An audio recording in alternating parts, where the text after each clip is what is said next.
نحمد و نصلی علی رسولہ الکریم اما بعد فاعوذ باللہ من الشیطان الرجیم بسم اللہ الرحمن الرحیم وعن ثوبان رضی اللہ تعالی عنہ قال قال رسول اللہ صلی اللہ علیہ وسلم من یکفل لی الا یسأل الناس شیئا فاتکلف له بالجنہ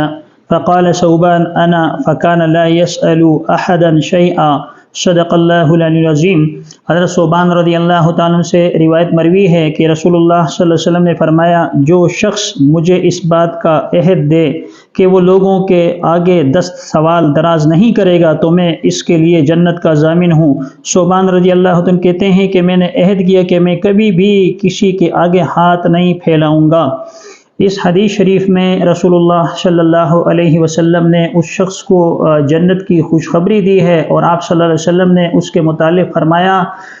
کہ جو لوگوں کے سامنے ہاتھ نہیں پھیلاتا، لوگوں سے سوال نہیں کرتا، نہ اپنی حاجات اور ضروریات کے پورا کرنے کے لیے لوگوں کے سامنے ہاتھ پھیلاتا پھرتا ہے، رسول اللہ صلی اللہ علیہ وسلم نے ایسے شخص کے بارے میں فرمایا کہ میں اس شخص کے لیے ضامن ہوں، یعنی میں اس کا ضامن ہوں گا اور کل قیامت کے دن اس کی شفاعت کا میں ذریعہ بنوں گا، جو لوگوں سے نہیں مانگتا، صرف اللہ تبارک و تعالیٰ سے مانگتا ہے۔ حضرت ثوبان رضی اللہ تعالیٰ جو رسول اللہ صلی اللہ علیہ وسلم کے صحابی ہیں، وہ فرماتے ہیں میں نے اس کے بعد یہ تہیہ کیا کہ اپنی حاجت اور ضرورت کے لیے بھی کسی سے کچھ نہیں مانگوں گا۔ لہٰذا فقہا لکھتے ہیں کہ حضرت ثوبان رضی اللہ تعالیٰ پر ایک وقت ایسا آیا تھا کہ فقر و فاقہ اور تنگ دستی نے انہیں گھیر لیا تھا، لیکن اس کے باوجود بھی کسی کے سامنے ہاتھ نہیں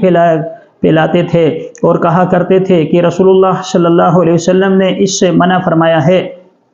فقہا فرماتے ہیں اگر کوئی شخص ایسا ہے کہ جس کو جان کا خطرہ ہو، یعنی ہلاکت کا خدشہ ہو، یا اس چیز کا خوف ہو کہ وہ مر جائے گا اگر وہ کچھ کھائے گا نہیں، تو اس صورت میں بحالت مجبوری اور اضطراری کیفیت میں اس کے لیے کھانا پینا جائز نہیں ہے بلکہ لازم اور ضروری ہے۔ تو اگر کوئی آدمی ایسا ہے کہ جو فقر و فاقہ کے اندر مبتلا ہو رہا ہے تو اسے چاہیے کہ اتنا وہ لوگوں سے سوال کرے جتنی اس کی ضرورت ہو، اپنی حاجت اور ضرورت کے لیے لوگوں سے مانگ سکتا ہے، لیکن کوشش اس بات کی کرے کہ کسی سے نہ مانگے تاکہ کل قیامت کے دن رسول اللہ صلی اللہ علیہ وسلم کی شفاعت کا باعث بن سکے اور اللہ تبارک و تعالیٰ کی خوشنودی ہمیں حاصل ہو سکے۔ اللہ تبارک و تعالیٰ ہمیں رسول اللہ صلی اللہ علیہ وسلم کی سنت پر عمل پیرا ہونے کی توفیق عطا فرمائے۔ آمین۔ وآخر دعوانا ان الحمد للہ رب العالمین۔